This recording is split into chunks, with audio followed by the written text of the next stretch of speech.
Sure.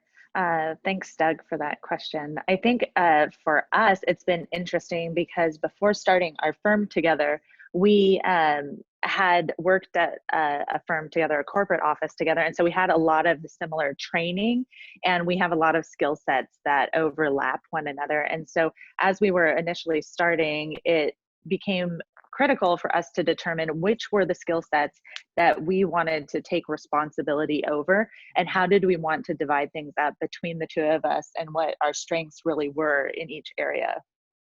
Yeah, because there was a lot of overlap. Like we would just be both up in everything. That was the interesting aspect of it. And we slowly started to figure out like that's really, really tiring.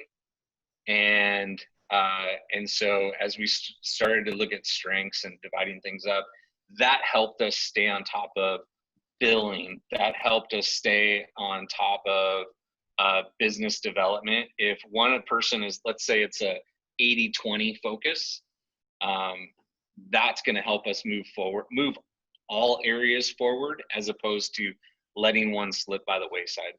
And I think from a practical standpoint, we've really needed to begin to implement scheduling for all of those different things. So for us to really thrive in all different areas is actually calendaring, scheduling all of those items out on a weekly or monthly basis.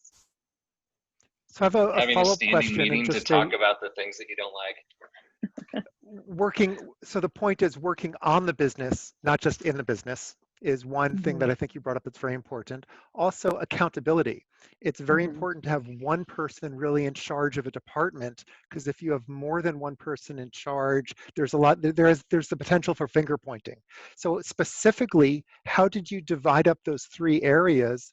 Who's taking charge, and did you outsource any one of the other areas?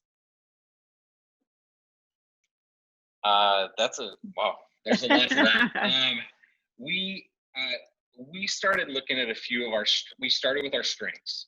We identified a few areas, like we identified Jana's strength of connecting with people, being a little higher than mine when you first meet them. And so that led to some of the business development ideas that we were trying to put together. I have an innate, let's say, interest in technology and how we use technology. And so that dovetailed into operations a bit more. And so those kind of, and then some of the things that we maybe neither of us are really excited about, like invoicing and keeping care of the books and all those things, like, then it just kind of became a drawing straws and going from there a little bit. Okay. Tim, how are you as a solo practitioner? How do you juggle these three hats? Yeah, it's a challenge, and just being a new business owner as well, addressing the sales, the operations, and the finance side of it is all new to me as well. So the biggest help I have in my business is finding the right technology to streamline those parts and pieces of the company. So finding the right software tools and finding the right technology to help me get through the invoicing, get through the marketing side of it. And then just like Jenna and William were talking about is finding a scheduling that works for me, and knowing that on specific days of the month that I'm going to do invoicing, and I'm going to do or check the website, or I'm going to do marketing, and make sure that I have the time and set aside the time to do that. Otherwise, I just get caught up in the passion of architecture, just like a lot of us. And so that's the biggest thing for me is just making sure I'm sticking to my schedule, and then finding the right tools to help streamline and quickly get me through that process, but also get me back into architecture and client management and all the good things about architecture that we love. Yeah, there's a philosophy that ultimate rigorous discipline allows for a lot more freedom. And it's almost antithetical to think that, but the more disciplined you are, I think the greater freedom you can have within that structure. Tim, do you want to just share quickly the software you are using for office management and staying on top of tracking and to-dos? Well, QuickBooks is my go-to for the accounting and invoicing, just making sure I can use that tool to stay on top of invoicing and accounting. And then I'm always used Excel to try and help me, Yeah, keep the that's budgeting and the contracts in place. many small firms just start on great Excel templates, and I have a lot that I do share. I'm leading another mastermind workshop through the AIA Knowledge Community for Small Firm Practice, and we just had a great session sharing some beautiful Excel templates. Jana and William, what software do you use? And then we'll come up to Anthony. Oh man. We try to use quite a few, but I'll just spout off some, but we use Monograph for project management. Part of our project management. We use Asana for, I would say, the other part of our project management. We use Xero in lieu of QuickBooks. We use, what else do we have? You said Asana already. Those are our big ones. I mean, other than just the normal architecture stuff. I think it was interesting. We were kind of talking about this internally, the idea that originally when we first started and it was just the two of us, we started outsourcing quite a few different things, trying to figure out how to better utilize our time. But as we've grown a little bit larger, we've taken certain things back onto our plate because we wanted to have more control over them and really manipulate the outcomes of some of those different tools or skills. Yeah. Oh, that's another one. So we use Gusto for our payroll. Okay, good. Originally we outsourced it because we didn't know what to do and how to figure things out. And then it was like, and as we kept our eyes on technology, it was like, oh, Gusto came on the scene. It was a different company at the time. And then we started using it, and it's a no-brainer to do it ourselves because it's so simple. Yeah. So it was that weird inverse of, instead of outsourcing as you grow, it was like we outsourced in the beginning, and then we started to pull it back in. Right. So it's just really doing whatever is most efficient is the right. There's no one size fits all with how to run a firm. How you run a firm is really based on your personality, your skill sets, and as such, there's no template of here's how you run a firm. It's really working with the individual strengths of everyone to say, here's using your skill set, here's how we can make it work. So I'm going to segue to Anthony. Anthony is a force to be reckoned with in his dedication to work on the business. And he's implemented a program called EOS, which is Entrepreneurial Operating System. It's based on a book by Gino Wickman called Traction. And it has a lot of great methodologies of really how to run a firm well. So we can put that up in the chat room. Once I shut up for a second, I'll type it in and give you the link. But Anthony is going to talk a little bit about the system that he's using. And it's not for everyone. It takes rigorous discipline, but once you see the value of the discipline, it gives a lot of freedom. So Anthony, I'm going to let you run with this, and you can do a little screen share and talk about how you wear these three hats and how you've started to delegate and create an accountability chart to have the right person in the right seat. Yeah, thanks, Doug. I can definitely relate to most of the architects I speak with who really do consider the creative and the design side as the part that they're like drawn to, and the financial and structural side is the part that they're not drawn to. I would say I just am a little bit different. I have a passion for trying to bring design into the administrative side, and that's where I think our team has become a really good fit for the Entrepreneur Operating System. We have a full-time business manager, and I am the lead designer. But I think the good part is we don't subscribe to the false dichotomy that creativity is over here and business and administration and contracts and legal over here. We actually try to blend those as much as we can, even though we have distinct accountabilities. And to answer Doug's very first question, how do you balance the different hats? We try our best to have a full-time position owning each one of those responsibilities and a scorecard with forward-facing metrics that attempt to define what will guarantee success in terms of the activities that we do on the sales and marketing side, on the operational side, and on the financial side. So we try to make our metrics forward-facing rather than rear-view facing. And Doug, I will share my screen. I'm going to try to do that right here, right now. Here we go. Share.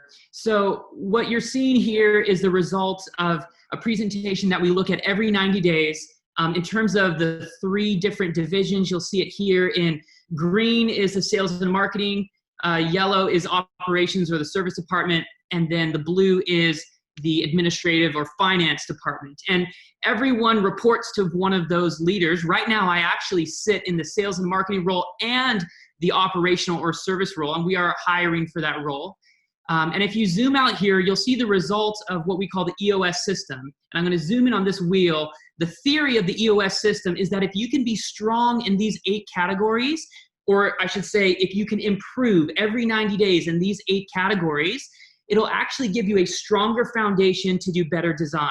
And we have actually found that to be true, and it's enabled us to grow about 54% year over year, every single year. And so I'll throw it back to Doug in a minute, but again, to answer your basic question, we use a clear accountability chart divided between sales and marketing, service or operations, and administration or finance. And then everyone reports to one of those leaders, and each one of those leaders is responsible for their scorecard. And I'm going to jump in and say, even if you're a solo practitioner, I think it's very good to write a job description for each of those different positions so you truly understand how much you're juggling and how much you're truly doing. If you list everything that a good sales, BD, marketing department should do, it's massive. If you list everything a good manager of an operations department, whatever you want to call operations, your construction documents, your design department, your studio director, whatever word you want to give it, if you list everything that that person has to do, it's lengthy. Finance, HR, contracts, if you list all the real roles and responsibilities for that person, you're going to say, oh my God, how can I possibly do this as a small firm? But I think it's valuable to go through the exercise of defining what each of those 3 roles are. And it gives you a foundation to just say, I only have X number of hours in a week. How many hours do I want to spend on marketing and sales? How many hours do I want to spend on the actual producing the drawings, the design? How many hours do I want to spend on the finance working on the business? So once you set up that structure, you stay with it. You literally schedule that time to work on marketing and development. You schedule the time to work on your design, your client meetings, your CDs, and you schedule the time to work on the finance. And Tim brought up a great point, which is critical. You have to do your invoices same time every month. You have to keep a consistency. And then you have to run your scorecards and your dashboards that track your data the same date each month. Because if you do your scorecard 2 weeks after you do your invoice, it's just going to make a mess of your ability to understand your true financial profitability. So hey, let me go. Can I, yes. Doug, real fast, can I jump in and just ask a quick question to the group Yes. on talking about invoicing and billing, and maybe everybody can maybe comment on how that has changed under our recent circumstances, and what kind of struggles are you all having in invoicing and getting paid, and do you see a huge issue now that we're all shut down? Can we talk a little bit about that? Absolutely. Real fast? Absolutely. So why don't we go round the horn with and Jane, you can jump in also, with our 4 firms here. What % of your projects dropped off because of COVID? And how have you marketed and signed new work since COVID? And how have your billings either dropped or remained constant? So Tim, why don't you respond to those 3 items? Have clients put projects on hold? Have you signed new work? And have your billings been positive, negative, or remain the same?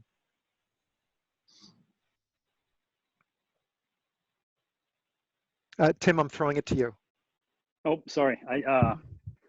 Yeah, the COVID pandemic has definitely impacted billings, and in the beginning stages, it really didn't have too much of an impact. I was continuing to make make billings every month.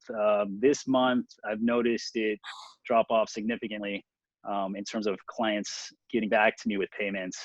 So that's been a bit of a challenge, having to follow up with past invoices. I haven't gotten too many new contracts because of most of my clients in the residential world have delayed moving forward with projects that I had been talking about, talking to them with earlier on in the year. And so they've kind of put things on hold.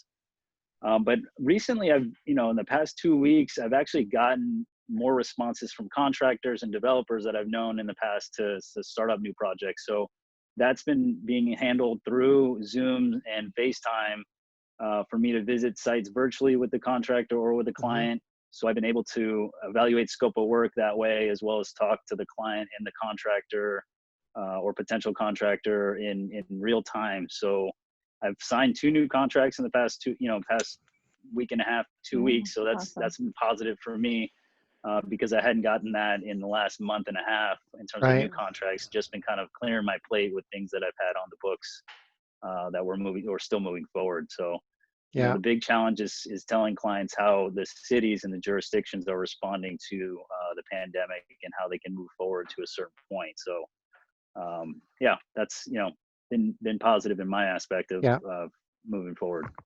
So what I'm hearing is just the importance of relationships.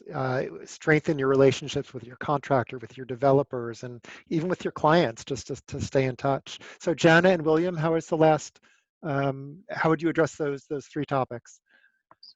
Yeah, it was really interesting because at the initial outset of all of the COVID stuff, that there were a lot of unknowns. And so it caused several of our clients to really almost put a pause on things.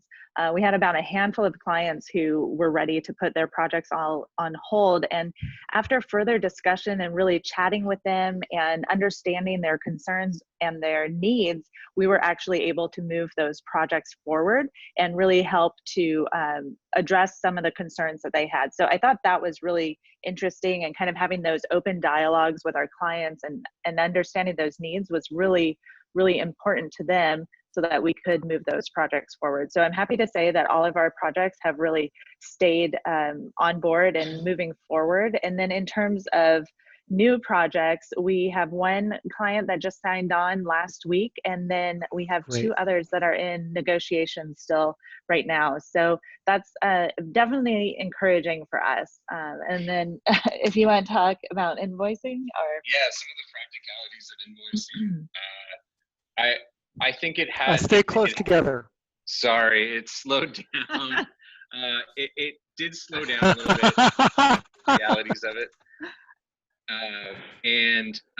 but it did come back to exactly what you just said. Is and Tim, you touched on as well, is just let's get in touch. And on a couple of them, it was as simple as their internal processes just slowed down, and they weren't getting all of their invoices processed quickly. And so there was no real issue getting it paid. It was just things kind of paused a little bit on everyone's, and that's okay. And it came back to relationships. Yes, and communication. Yeah. Jane, what about with you? How has the last 2 months been in your business? Well, it slowed down a little bit. We had 1 client put their project on pause. We do all custom residential work, and there's 5 of us. And she's an attorney for a large hospital, so she was otherwise busy. So that's put in. And then recently we've had 1 new job that we came in, and our phone is ringing more now. So like Tim, it's more interest is showing. I'm hoping doing custom residential work that everybody is going crazy in their house and say, I need to renovate, I need to move it on some projects. So that's hopefully an upside coming out of it. Yeah. Jane, can you share the software that you use for your finance, your project office management? We use QuickBook and Excel sheets. We've tried like BQE before, and that was just too big for us. It was just more trouble than it was worth for 5 people. So we've simplified from that. We've been in business 31 years, so we've done different things over the years. Like Jan and William, for a period, we used a payroll company for our employees, but then brought it back in because the frustration with them switching our health insurance every year, our employees didn't like. So bringing it back in to do our, have our own health care in-house. So we pretty much do some simple things like that. Yeah. And Anthony, how has the last 2 months been for your firm in terms of Yeah. clients, projects, Yeah. invoicing? So in terms of the effects of COVID, we had 11% of our projects go on pause. In terms of revenue, that represented 5% of our revenue. We just happened, though, to have a record quarter in the first 2 quarters of this year. The metric that I track most carefully is when I look into the future, when do my closed contracts become less than my predicted expenses? I'm used to that date being about 4 months in the future, and right now it's only 2 months into the future. We have closed 2 of our biggest projects in the last 30 days. And we've also audited all of our expenses, and we've literally dropped or delayed expenses by also 11%. And so we are one of those firms, we're not booming, but we're certainly not bleeding. We're somewhere in the middle. And in terms of invoicing, we do everything in SketchUp. Invoicing. That's a SketchUp. joke. No, we use QuickBooks and Harvest. Okay, very good. Very good. So there's no right or wrong answer to the next question. We can just go around the horn again and just ask, what's your 5 or 10-year plan? Do you want to stay a solo practitioner? Do you like being just yourself? Is your goal to grow?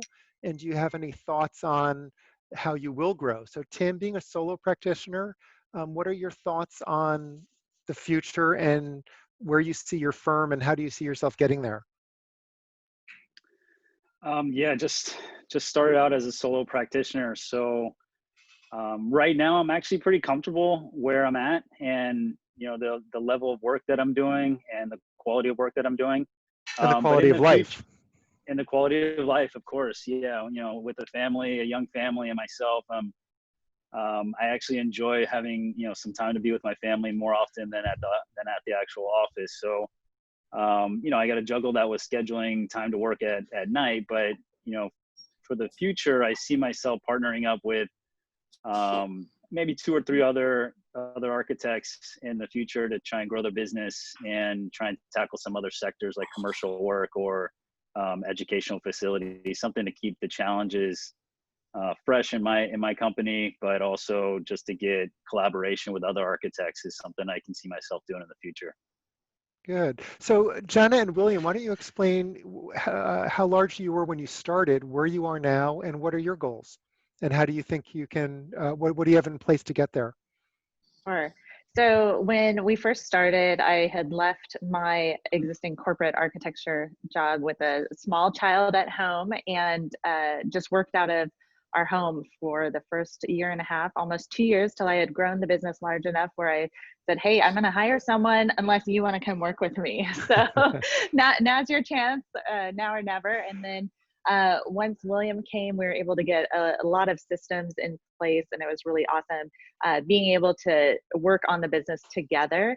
And now we're at 5 people, and we just love our project team and our studio family, and we can't wait to grow it more. So you can probably speak more to some of the future. Yeah, I mean, I want to be 10 to 12 ish in the 5 to 10 year mark. We love people.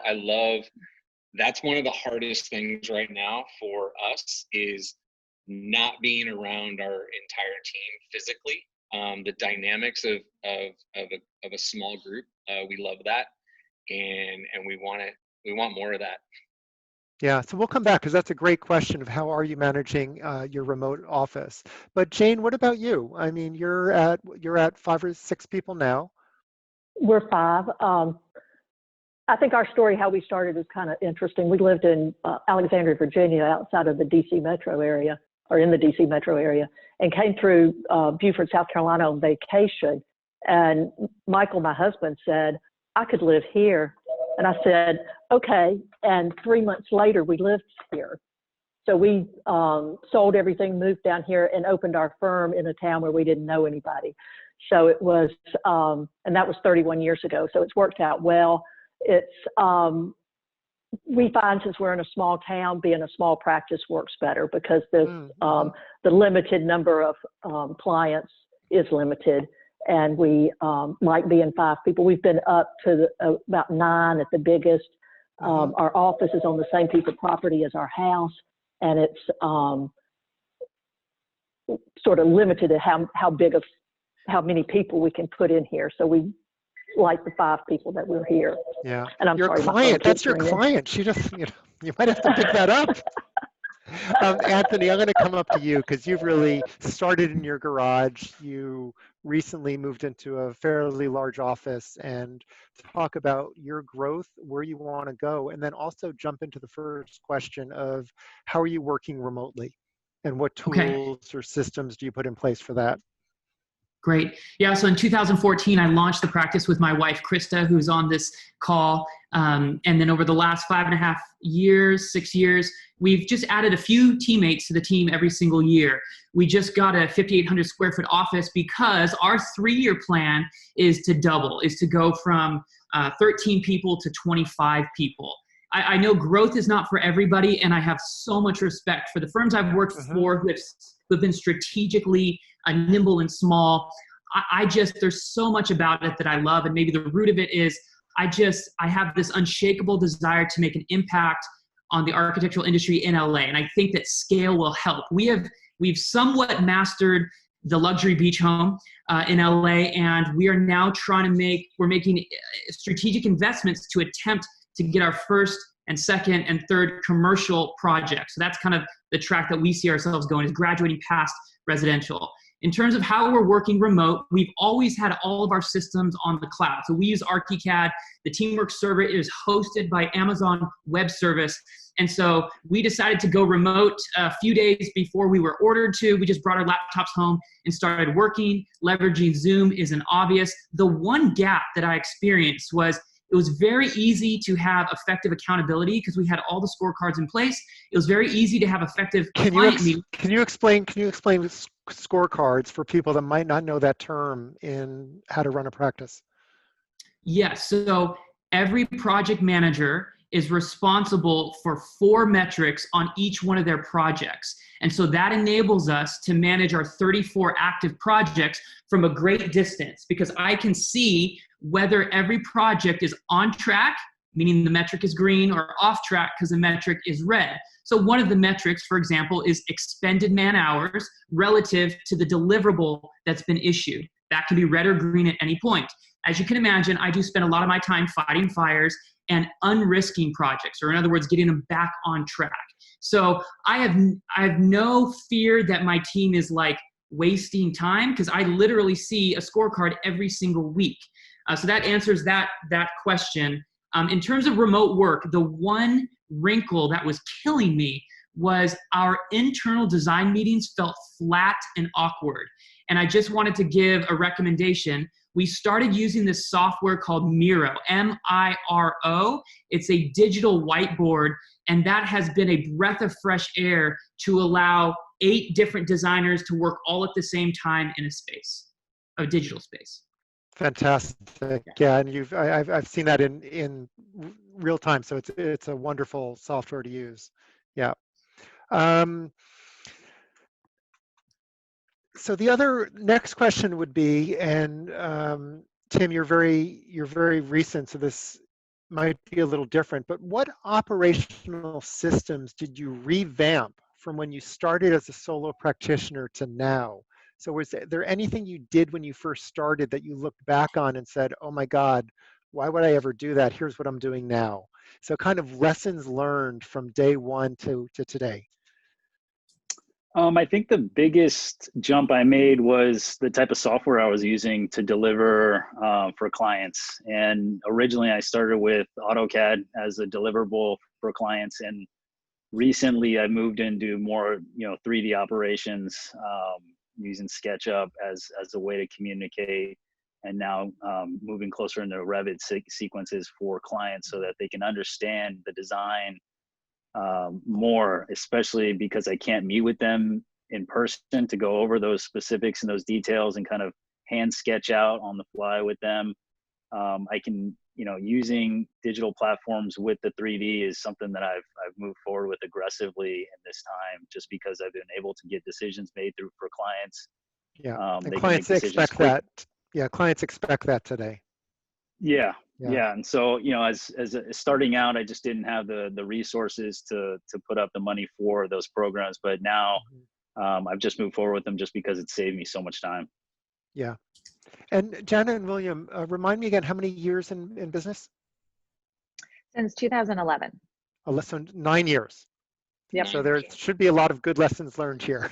What have you changed? What have you changed when you first started to now? It sounds kind of boring, but it's putting more systems in place and identifying Big believer in that. what kind of systems. Coming from, I'll attribute it to two things at first is I grew up as a skateboarder, and so it's a little bit of an anti-systematic type of sport. I wasn't even a sport as I was a kid. And two, coming from a larger, more corporate firm, when we started our own, I was a little like just bucking it and like, let's just do it and let's free flow and it'll be great. But we realized over the years that that doesn't really allow for a transfer of knowledge. That doesn't help us communicate to our new team members. And it doesn't create margin in our lives to grow or to address things as they come up or be more creative in areas we want to be more creative in. Okay. Anything, Jana, from you in terms of what has shifted? How have you learned or changed from when you first started?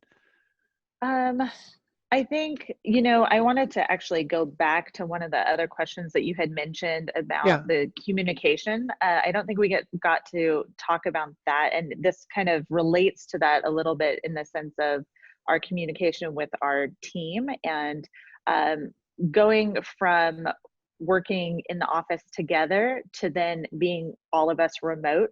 I think that communication just within our team has continued to strengthen and improve. And I think that's really helping all of our technology systems work better is when we're actually communicating better as a team. And, when you're asking a question and there's not misinformation or misunderstanding, but we're becoming more familiar with how to accurately and effectively communicate with one another as a team. And so we had really tried to implement the whole idea that we would have these Zoom meetings or these face-to-face, even when we were remote. William and I have traveled quite a bit with AIA meetings and being involved at different levels of AIA. So we had to be out of the office, not just for project-specific meetings, but for other things that we were involved in. And so we had started to really make it a practice to have these virtual meetings or Zoom meetings where we are reviewing things face-to-face and visually together at the same time. And so I think we've been able to actually strengthen that type of communication while we've all been working remotely from one another. And I just see that continuing to grow and improve as we move forward. So I'm really thankful that William really made that a part of what we wanted to do before all of this happened. Yeah. And I've seen a lot of success from that. So sorry, I diverted your question that's just a little okay, bit. Because to me, communication ties into transparency, ties into firm culture. And I think that sense of the ability to communicate clearly, to be transparent to the level you're comfortable with, is the foundation for a culture of trust and respect. So it can't be stated. That is so important. Yeah. Jane, anything you want to share? Sure. I would like to recommend that over the years, we started with on a 278 computer in AutoCAD 10 or something like that. And it's been really important, where we passed the floppy disk around and you'd get no one that was the most current, is to really keep up with technology. So we moved to Revit in 2007. Very good. And so really to keep up, and especially as you get older, because I know in the last recession, there were colleagues of my age that didn't even know AutoCAD, and they were pretty much unemployable then because they had moved up and couldn't transfer. And now we do virtual reality with all of our clients, and that is just huge because as clients have trouble visualizing, putting them and then walking around really makes a huge difference. And I saw somebody saying, how do we how do you do presentations? Our initial drawings are all watercolors. So we sort of take the old school and the new school. And you so still we start, do that? you know, we still do that. And it's, Is that by you? Is that one of your skills? No, Michael, my partner, does that. And Benji, one of our employees, does it. But it really is loose, so people feel like if they want to change something, it's not so threatening. Because when you see something that's very hardline, it looks finished, whereas a sketch is very approachable. So, I mean, we're probably drawing it in Revit and then sketching over it and doing a watercolor. But the presentation drawing is a watercolor. Anthony, what about you? What's been a lesson learned from day one to today? What has shifted? What's changed? Yeah, your question, what have we revamped since starting? We've revamped every single system multiple times. Where I think that's one of our strengths and our weaknesses is we will abandon a system very quickly and adopt a new one very quickly. One of the things I think has helped us recently in the last 2 years, let's say, is a keen awareness of are our processes documented? Because anytime something goes wrong or goes off track, I can now ask, is the process broken or is it not being followed or is someone not trained, right? It's one of those three things. And I survived way too long without having our processes documented. And so now every 90 days, we kind of put them up on the wall and we say, which one are we tackling next? And if they've all been done and we recently completed them all, now we're going through all of them all over again. Perfect. That's, once again, it's the importance of giving part of your time to work on the business, not just in the business. By in the business, I mean design, drawings, client meeting, construction. On the business is how are you revamping your processes? Yeah. Anthony, how are you? Doug, hold on. Go Go ahead, William. I was going to ask Anthony, how are you documenting processes and also in a way that is making it easily communicated to the rest of your team and accessible? So one of my favorite books on this topic is called The Checklist Manifesto. And I don't know if anyone has read that, but we use a software called 90, NINETY, .io in order to do our scorecard. But we also use that software as a central kind of like wiki to document our processes. Amanda, I think you wanted to jump in.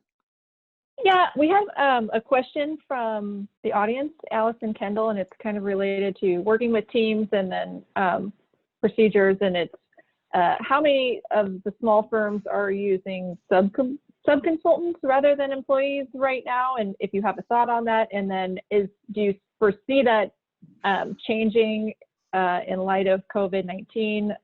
Do you think that how we work will be different because of this? Are we going to use sub-consultants more? Do you use them? Do you not use them? Why or why not? Yeah, so I'll lead this off and then we'll go around the room. One of my clients set up a complete virtual office with virtual employees all over the world. And he successfully did that, but it's a different structure of firm. He doesn't have that firm where once COVID is over, we can come back and be a group and a team where we see each other.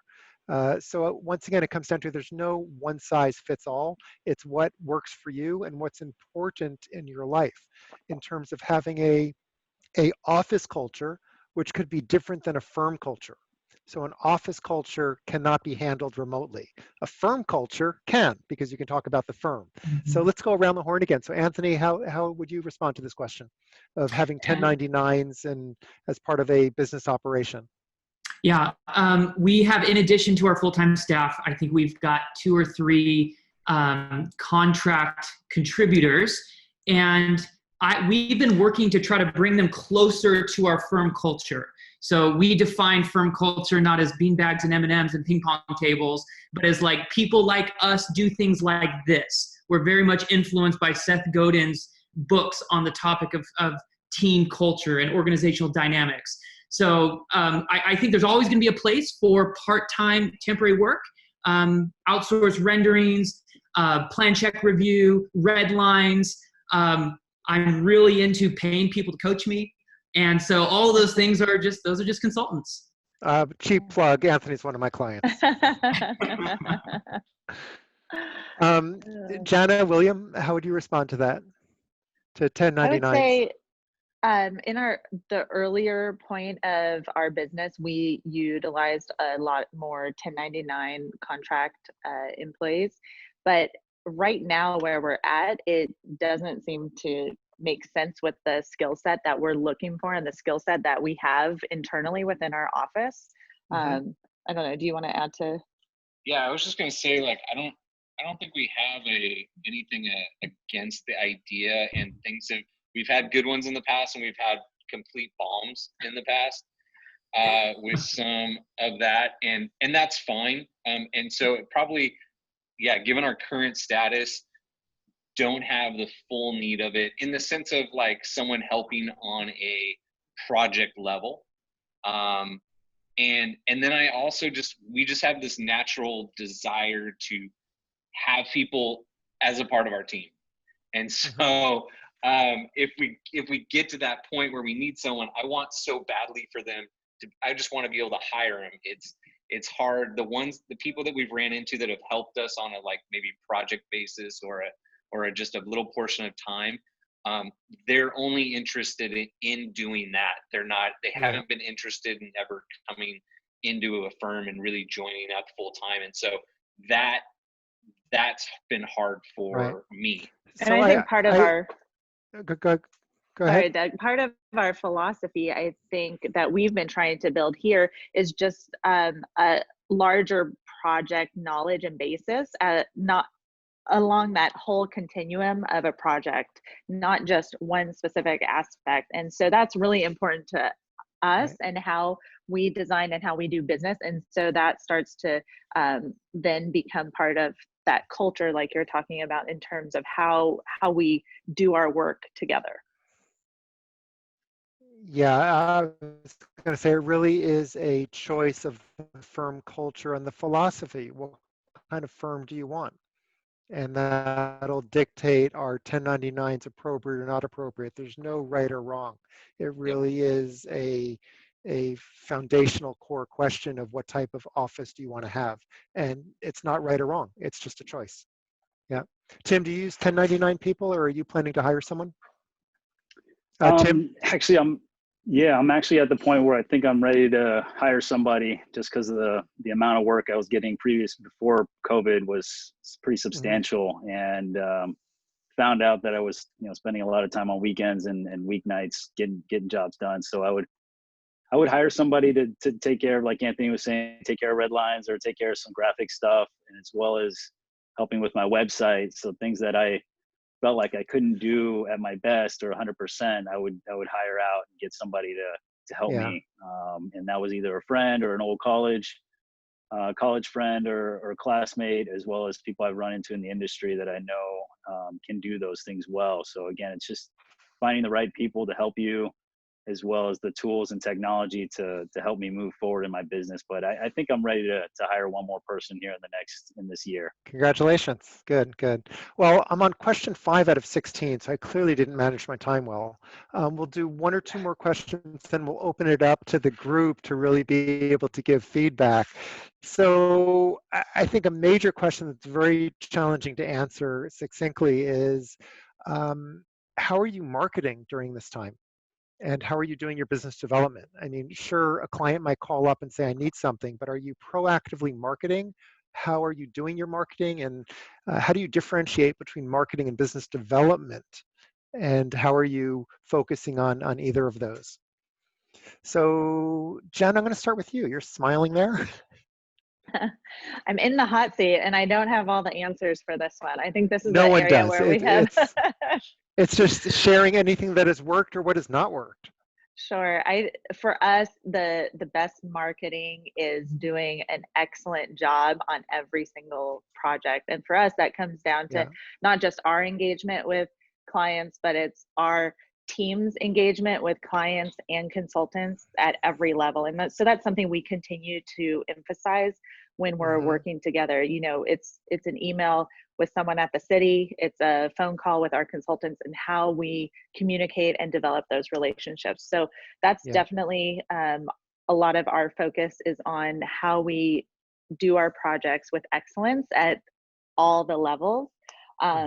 And I think that that's an area that we are looking to grow and develop in terms of actual marketing. How do we do that? So a lot of ours is word of mouth and referrals. And Yeah. maybe this is not a good answer, but to be honest, we haven't necessarily changed how we've been approaching our marketing and our relationships with clients. We've had probably more discussions lately about it, but there hasn't been any like real COVID related changes. Yeah, okay.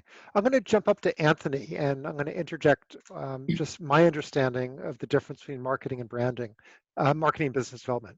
Marketing is the branding of your company. It's telling your story of who you are.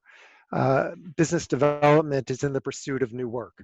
So they're two very different things, two very different tactics, both important. I'm going to give a little shameless plug for Anthony, who at 5 o'clock today has a live Instagram interview. He's been setting up these podcasts with different architects and just having great conversations, very different than what we're doing now. They're really design-based conversations, but his Instagram presence is fantastic. And Anthony, why don't you speak to both your business development and your marketing? Has anything shifted during the COVID times? Yeah, great question. Yes, a lot has changed. I think if you don't want different clients, you don't need to change your marketing. And that, I'm not saying that disrespectfully. I'm saying that's just the case.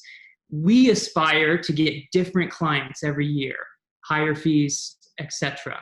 And so one of my favorite things to do is to try a lot of different things, zoom out every 90 days and say what worked, and then double down on what worked. So we do a ton of marketing experimentation.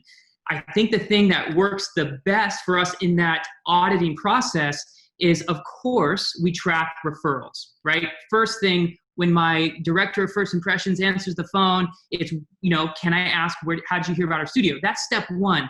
We also dig very deep into mapping, well, we need to follow up with that person. And what was the story that they told themselves in order to make them think that we were a good referral?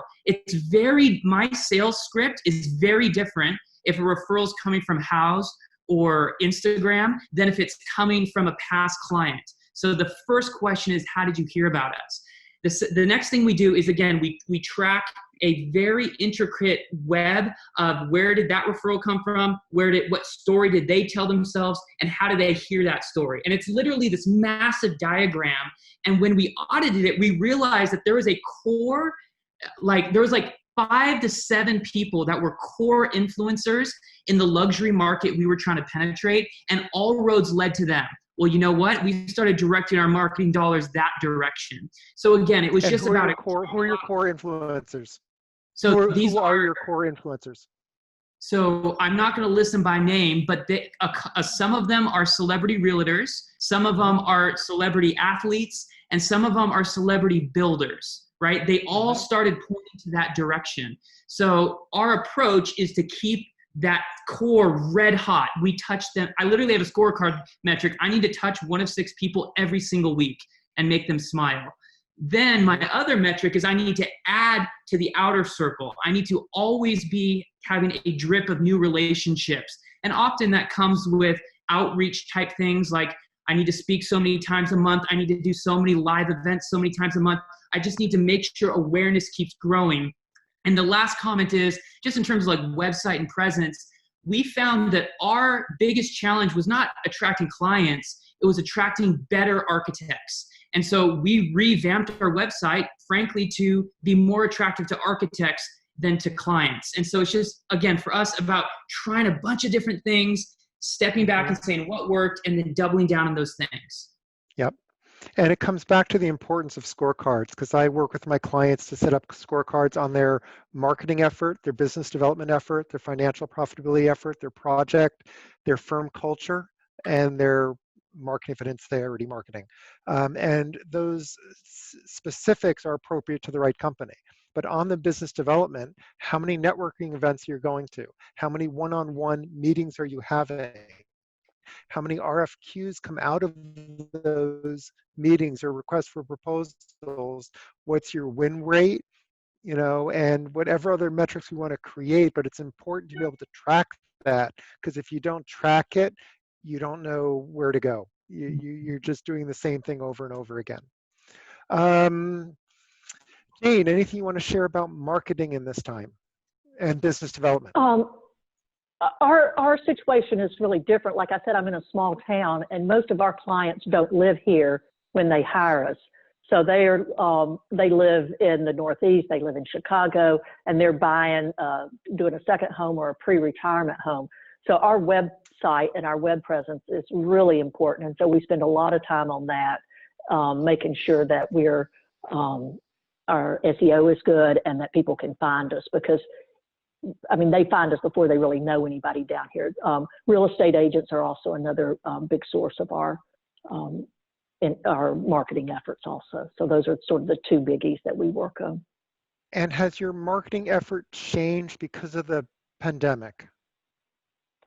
The work with the real estate agents has, because they're all shut up too, so they're not doing much, and people aren't coming to see property and that kind of stuff. So that part is slowed, but the effort on the website has not. Fortunately, we had some projects photographed right before we got shut down, so we've been able to get some good marketing out with those. We do a monthly newsletter, so we track what's popular with people. And as you can imagine, under construction, just finished projects, and on the boards is what people are interested in looking at. So we really focus on those when we send them out. So it's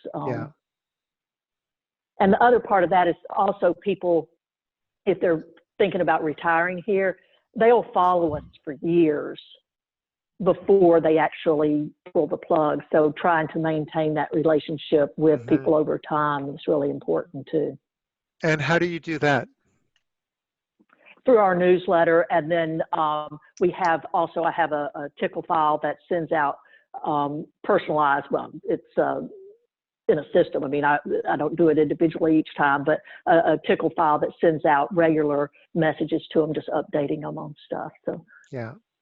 Okay, so one other question that I have, and then Amanda will open it up if people have questions they want to ask. But what are the 3 to 4 top KPIs, key performance indicators, that each of you look at every month or every week? How often do you look at them? That give you a real pulse on your firm, and has that changed over the last 2 months? So Anthony, why don't you lead this off on your top 3 or 4 KPIs? Yeah, so all of our staff have their own KPIs, and that funnels up to the leadership team, and then that funnels up to me. And so I just pulled mine up over here. I'm just going to give you the top one is number of qualified opportunities that came in this week. The next is number of proposals we've sent. The next is number of proposals we've won. The next is number of hours that the whole team has worked and utilization rate. The next is number of projects at risk. The next is what we call the backlog, which is a dollar amount of work that we've secured, but we have an invoice for. Then we have the accounts receivable late, the cash balance, and what we call the monthly runway. Doug, you taught us how to do this, which is we take our cash balance, we take the work that we've been awarded, but we have an invoice. We add those two numbers together. We divide by our monthly expenses, and that tells me how many months we can stay in business if I don't win another job. So those are my top KPIs. Great. Jane, what about you? Ours is a little simpler. I really look at our backlog, just the runway, what Anthony was talking about, and our utilization rate. So that's sort of the 3 biggies that I look at. Yeah. Fortunately, we don't have any trouble with clients paying. All of our clients for 30 years usually pay within a month, so we don't have to worry about that too much, which is nice. That's great. Yeah. Jana, William? Glad Jane had to go after Anthony. I don't know how you follow Anthony. We're a little simpler as well, but we're aspiring to not be as simple. I want to simplify but increase. But we do look at leads, and as far as, how many people are we talking to, how many proposals do we have out? Simple look at where's our invoicing at, unpaid invoices versus and what's late, etc. Typically, again, we're very fortunate. I'm very, very fortunate for our clients. Most of them are paying on time, and that's been rad. And then just the simple, like, hey, where's our cash balance, and how does that weigh to the idea of, yeah, if we got no more jobs, like how far out does that carry us? Right. Tim, what about you? Are you looking at these KPIs, or is this kind of new information? Yeah, this is newer in terms of running the business. And I'm unfortunate to follow all the rest of the panelists because I keep it really simple. It's how many phone calls I'm getting about new leads, and then how much invoicing I can do every month to generate income. So yeah, I keep it really simple and in terms of running the business, but looking forward to definitely growing the business side of it and taking advantage of these KPIs. Yeah. So Jane, I want to end with putting you on the spot. And you started a little bit about resources that are available from the AIA, but if you want to discuss a little more what's available for the small firm. And we talked about the Small Firm Knowledge Net, which is very good, but there are making use of all the AIA contract documents. Everyone should, is well aware of that. What else are we really doing for the membership? Well, one of the, I don't know if y'all know it, but I was one of the ones that started we called it the Small Firm Roundtable then, and then it was changed to the Small Firm Exchange a few years later. So it was, I think that has a lot of good resources. And one of the things that people may not know about that's part of that came out of the contract documents is there's a tool specifically for small firms to discuss which contract documents are the best ones for your project. So it's, you can find it on the information on the practice there. I would say there's just, it's interesting because if you talk to large firms, they'll say, oh, the AIA is all about small firms. And when you talk to small firms, they say, oh, the AIA is all about large firms. So there's a balance there. We have the Center of Practice, has a lot of resources on it. And then AIA Trust has a lot of good information that you can access to. So there's, if you go to the website, there's just, under the practice tab, I'm looking at it, it's just the economic data that we have, the benchmarking tools, master specs, risk management information. So there's just a lot of information there. And as many people know, as Amanda being involved in the Small Firm Exchange, getting involved with people and sharing information is really important, because when you're talking to somebody that's in a different part of the country, you can share all your marketing secrets, because as a small firm, you're not going to be competing against them. So it's sharing best practices. Yes. Yeah. Fantastic. So Amanda, we have about 6-7 minutes left. I see one of the questions, balancing kids at home. Anthony, you have 4 little kids. Jane and William, 2. Tim, how many kids yet? Yeah, I got 2 little kids at home. Yep. 7 and 4. 2 little kids. Yeah. How are you balancing that? How's that going? It's and tough. Then Amanda, my I'll wife, leave it to you to look through the questions, and if you want to ask any follow-up questions, I'll let you run through them. Yeah, I was just gonna say it's tough with my wife working full time at the hospital. It's just me and the 2 kids. So I do most of my work at night when she gets home after dinner, and just kind of how it is now. So I've just been managing to focus at that time, and then try and get 10-15 minutes in before the 2 of them come and ask me if they can have a snack or if they can go outside and play. So. And John and William, how old are your kids? Ours are 7 and 10. Yeah. And we joke. They over the last week they've been getting way too confident, and they like to walk behind us as we're on calls, doing dance moves or whatever. But I will say one of the positives I think that's come out of our current scenario is there's a little bit more grace given, I think, between all people, and seeing those kinds of things happen. I don't think they're necessarily as big of an issue, or maybe not even an issue at all, compared to maybe what it could have been 3 or 4 months ago, and people's perceptions of how a business meeting or discussion should be going. Like, you have to have a child that's like perfect and absolutely silent. You know, we all, it's at the forefront that's impossible. And so there's definitely been a few extra video game times for them, but I think it's also good. We've always talked about, because we have a small business, we've always talked that, you know, they're part of making us successful. This is a family endeavor, and they are part of it just as much as we are part of it. And so it's a learning curve for them, and they are understanding, you know, what it looks like to do something that you're passionate about and to have a job that you love, but still love your family and love doing stuff with your kids. And so trying to find those sweet spots throughout the day, there's going to be rough times and it's going to be tough, but trying to find those sweet moments in the midst of all of that has definitely got us through. Team effort. Yeah. Yeah. Anthony, any final words? And then Amanda, we have 3 minutes to end at 1:15. Just that my partner, wife, my spouse, Krista, she's transitioned in the last few years from doing everything that all of us did in the firm. And we specifically removed client management, deliverable management, and any direct reports from her role. And so that frees her up to contribute off hours. And so I'm super thankful that she's with my boys at this time. We have 3 boys and 1 little girl on the way. And it's definitely a juggle. And I highly recommend the netted trampoline. That's what we survive on. So thank you all so much. I put my email up if you need to reach out with any questions. Also, you can reach out to any of our moderators here to ask specific questions if you want to connect.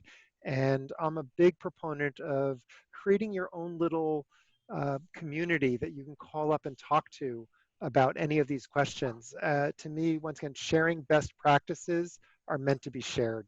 And your intellectual property and the quote fee, you know, you can't discuss that, no price fixing, but sharing anything else is open game to help us all rise. I know I love talking to other firm owners and seeing what they're doing and helping them get better at it. Amanda, anything you want to close on?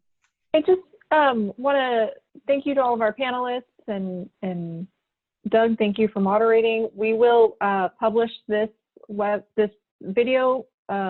We've taken a video of the Zoom and we'll publish it on our website, and we'll also publish the transcript of our chat. So if there's anything that you missed or you want a digital record of it, you'll be able to find it on our website in about a couple of days, maybe a week. Perfect. And I have a mastermind coming up through the AIA National Small Firm Knowledge Net. You can email me and I can send you a link. We just wanted to say thank you for having all of us here. I know that we've learned a lot from each of you panelists as well, so it's inspiring to have this conversation. Thank you for putting this together, and fun to see some other faces that I recognize on this call. So that's been really awesome. So thank you all. And thank you to the staff, Amanda, Hillary, Nikki, Deborah. Thank you all so much. Yeah, this was great fun. Right. Thanks for including me. Yeah, thanks for joining me. It is 1:15 on the dot. So Amanda, anything else you want to end with? Good. Or we're good? Nope. Thank you all. Keep your head up, everybody. Thanks. Thank you, Check out everyone. Anthony Thanks for having Laney me. on Instagram tonight at 5. Okay. Bye-bye all.